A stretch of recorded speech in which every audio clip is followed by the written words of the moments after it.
എല്ലാവർക്കും നമസ്കാരം. എന്നെ സംബന്ധിച്ചിടത്തോളം ഞാനൊരു 9 വർഷം പുറകോട്ട് പോവാണ്. അന്ന് തിരുവനന്തപുരത്തായിരുന്നു. ഡിസംബറിൽ അപ്പുവിൻ്റെ ആദിയുടെ ഇതേപോലെ ഒരു ഫംഗ്ഷൻ. ജീവിതത്തിൽ ഒട്ടേറെ സിനിമ ചെയ്തിട്ടുണ്ടെങ്കിലും ഞാൻ ഇത്രയും ടെൻഷൻ അടിച്ചൊരു ദിവസം വേറെ ഉണ്ടായിട്ടില്ല. പക്ഷെ എനിക്ക് ജൂനിയർ കാണുമ്പോൾ ടെൻഷനൊന്നുമില്ല. You are so confident, I know you. അതുകൊണ്ട് എനിക്ക് നല്ല കോൺഫിഡൻ്റായിട്ട് ഞാനും നിൽക്കുന്നു. എന്നെ സംബന്ധിച്ചിടത്തോളം ഭയങ്കര സന്തോഷമുണ്ട്. കാരണം അതിനകത്ത് ലാൽ സാറിൻ്റെ മോള് വിസ്മയ വരുന്നു. അതുപോലെ തന്നെ ഞങ്ങളുടെ ജോക്കു, ആശിഷ് എന്നുള്ള എല്ലാവർക്കും അറിയില്ല. എന്താ പറയുക, ഞാൻ ഭയങ്കര എക്സൈറ്റഡ് ആണ്.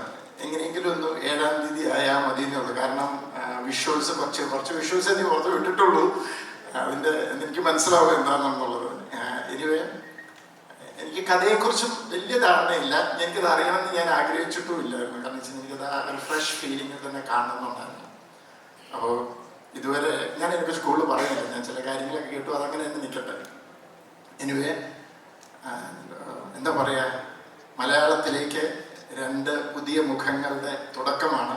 ആ തുടക്കം ജൂഡ് ആൻ്റണി എന്ന് പറയുന്ന ആ ഫിലിം മേക്കറുടെ കയ്യിൽ ഭദ്രമാണെന്നുള്ളത് കാര്യത്തിൽ എനിക്ക് നല്ല കോൺഫിഡൻസ് ഉണ്ട്.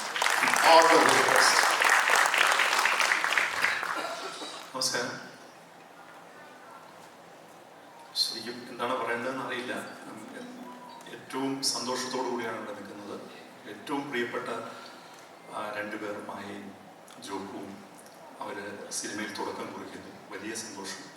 ജൂഡ് വളരെ അടുത്ത സുഹൃത്ത്. ഇതേതായാലും ഗംഭീരമാവുന്നുള്ളതിനകത്ത് യാതൊരു സംശയമില്ലാത്ത കാര്യമാണ്. പിന്നെ ഇവിടെ പറയാൻ പറ്റുമെന്ന് എനിക്കറിയില്ല. ഭയങ്കരമായ ഒരു സ്വാർത്ഥതയും കൂടി ഇതിനകത്തുണ്ട്. ഈ സിനിമയെ ബന്ധിപ്പിച്ചുകൊണ്ട് കാര്യം ഒരു ബ്ലഡ് ലൈനിൻ്റെയൊക്കെ പ്രശ്നം ഇതിനകത്തുണ്ട്. അപ്പോൾ ഞങ്ങളുടെ കുടുംബം ഇങ്ങനെ ശക്തി പ്രാപിക്കുകയാണ് മലയാളം സിനിമയിൽ എന്നുള്ളത് വലിയ സന്തോഷത്തിൽ ആണ്. ഗംഭീരമാകട്ടെ. 7-ാം തീയതിക്ക് വേണ്ടി കാത്തിരിക്കുന്നു. പ്രിയപ്പെട്ട ആൻ്റണിക്ക് എല്ലാ ആശംസകളും, ജൂഡിന് എല്ലാ ആശംസകളും. ചേട്ടാ. Good evening everyone. എനിക്കൊന്ന് ലാസ്റ്റ് ഇയർ ജൂഡ് എന്നോട് ഈ കഥ പറയുമ്പോൾ എനിക്കതൊരു ബ്യൂട്ടിഫുൾ ഓപ്പർച്യൂണിറ്റി ആയിട്ടാണ് തോന്നിയത്. കാരണം ഫസ്റ്റ് ഓഫ് ഓൾ ഒരു സോളിഡ് കഥയാണ്. രണ്ടാമത് നമ്മുടെ സ്വന്തം ലാലേട്ടൻ്റെ, നമ്മൾ ഇത്രയും വർഷം എൻ്റെ നെഞ്ചിലേറ്റ് ലാലേട്ടൻ്റെ മോളുടെ തുടക്കം. ഇതിലും ആപ്റ്റായിട്ടൊരു സ്ക്രിപ്റ്റ് അതിന് കിട്ടില്ല എന്ന് എനിക്ക് തോന്നി.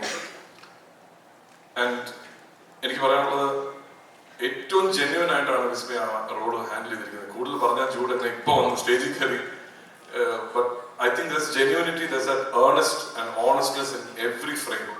അത് എനിക്ക് ഫീൽ ചെയ്യാൻ പറ്റിയ, ഞാൻ ആ കണ്ടപ്പോൾ തൊട്ട് ആ കുട്ടി എന്ത് ജെന്യുവൻ ആയിട്ടുള്ള ഒരു വ്യക്തിയാണെന്ന് ഒരു reassurance ആയിരുന്നു ഈ സിനിമ.